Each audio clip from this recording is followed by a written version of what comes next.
How to prevent abortive deal fees mounting up in your commercial property deals. See, in every commercial property, there's a kind of equilibrium we all get to where as soon as we pass that point, we're dealing with professional fees. So would you like to know the two things that you can do at the very start of your legal DD to minimize professional fees in case there's any issues with the title or the lease?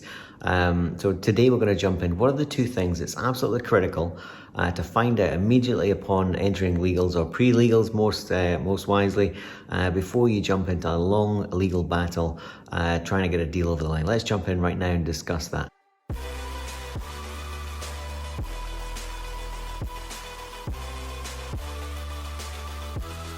Jumping back to legals, when you're past heads of terms and you've agreed something and both parties agree to move on, then you're really into, at this point, this is where the rubber meets the road. This is where you're spending money. Yeah. At this point, you're crossing the threshold to actually actively spend money, and you're using seed capital because the deal might not complete. Yeah. So what have you got at risk? You got a legal fee, and you probably, you will have a valuation fee, because you wouldn't want to move forward with anything unless you have those kind of things. After that, you're going into more due diligence. So as soon as you appoint a lawyer, they're going to do most of the work, to be honest.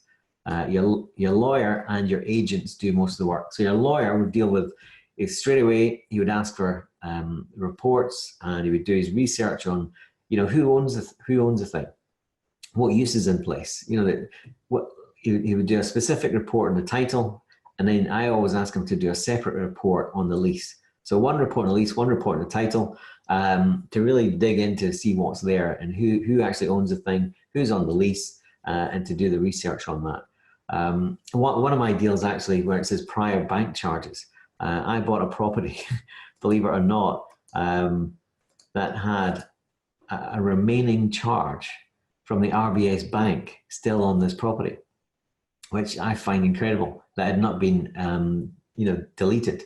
So we had to apply to the RBS, despite them not even being involved in the deal, to remove this charge, which they did pretty quickly, to be honest.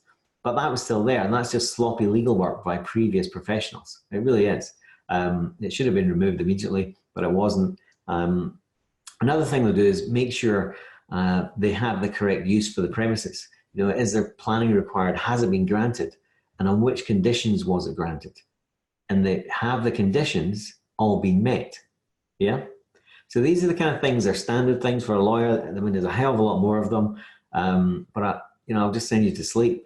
And the key thing is, though, getting the right commercial property solicitor, because remember I talked about here, prior bank charges, there's been sloppy legal work. Having the right commercial property solicitor that really knows what he's doing and does his fine due diligence is really, really important. They're not all created equal. There's some better than others, and I've had good, bad, and indifferent, to be honest. But I've got a great team around me now, and if anyone's doing a deal in Scotland, I've got a great guy that will be able to help you out. He's fantastic. I use him, and and I'm sure I can refer you to somebody in England as well. Not a problem. We bought properties in England, but we've usually used our chap in Scotland to do that as well, because he's kind of he does English law and Scots law. So in terms of property DD, this is really employing a commercial property surveyor, building surveyor, to check the property. Not just a valuation, but also a surveyor who checks, for all asbestos. You might even need an M&E. Now, most of this you don't need, because we're looking for things with FRI leases. And if they have FRI leases, and as long as all the planning conditions are met and the use is fine and all the titles are fine, then if it's a decent company in there, they'll have checked this. But we usually want to check this anyway, because if the tenant leaves, does a CVA, goes down the pan, then we're left with the property. So before we buy, we want to make sure that the property is in a good enough condition to re-let to a big company. And a big company will check this. So we want to check first. But a building surveyor will do that, really easy. It's not a big deal. Yes, it is a cost, but remember, we're crossing a threshold into cost now. Yeah, we're spending money, and we may not recoup that money. Hopefully we'll get the deal done.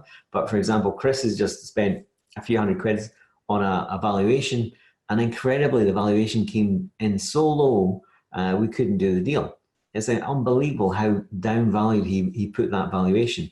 Now that's probably because, I don't know, I think it was about a couple of months ago, the RICS, the Royal Institute of Chartered Surveyors, basically put out a bulletin to everybody, all the surveyors, that it's okay to be very bearish on valuations just now. We're at the peak of the market in the macro cycle of things, and we want you to protect your own indemnity insurance. So please downvalue things.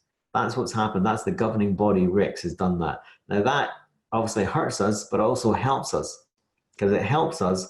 We're in a macro environment where everything's getting downgraded, and we can back that up by a RICS valuation and use that against the landlord. And sometimes it works and sometimes it doesn't work. It depends on the motivations of the landlord. Yeah. But at least we're getting hard factual evidence here. In terms of bank DDs, due diligence, the bank will do their own due diligence internally. The credit team will have a look at your deal and will tell you exactly what kind of loan to value you can go to, what kind of cost that will attract, because an LTV of 70% is going to cost you more in interest than an LTV of 60%. Yeah, because they attract a different risk weighting.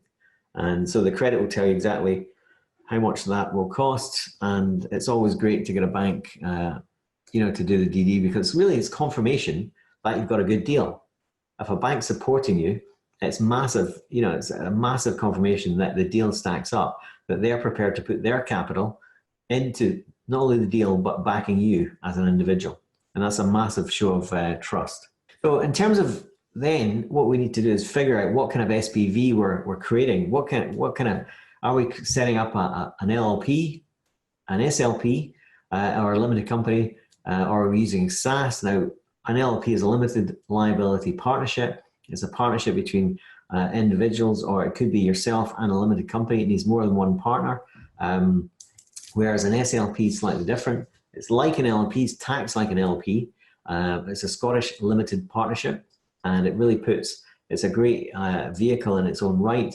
And it basically, an LLP has designated members, which are like directors, and then it has ordinary members that are like, your team, your employees or whatever. An SLP it's almost like a dictatorship type scenario. There's one guy who's the master and commander, and everybody else are normal members, if you like. A limited company, as we know, but really, which one should you set up? It all depends on your personal situation. If you're buying with a SaaS, then it's pretty clean. You're going to have a SaaS. What I'm doing is, I've got LLPs and limited companies. I am formalizing a holding company for my limited companies just now, and then above that, the holding company is going to be a member of one of my LLPs, and then that LLP is going to have a trust at the back of it, which I've got to thank David. Thank you very much, buddy. Let me see if David's on. Yep. Yeah, David's in. Yay. Thanks very much for the contact. I've been hunting high and low for a trust chap for, 6 years or something. And whenever I found somebody, it's always being a little bit too racy for me. I like something really vanilla, basic, and simple. And, I've come across a lot of them that are using offshore stuff with onshore trusts and, beneficiaries offshore and all this kind of stuff. And it's all just a bit too involved. I like something really simple. And I met a chap that David uses 2 days ago, and the chap is fantastic. And what he's doing is really super simple. And he's basically got a trust at the back of the LP, and then a holding company. And then I'm going to have my companies that own each asset individually underneath the holding company. Now, why would you go to all that hassle? It's because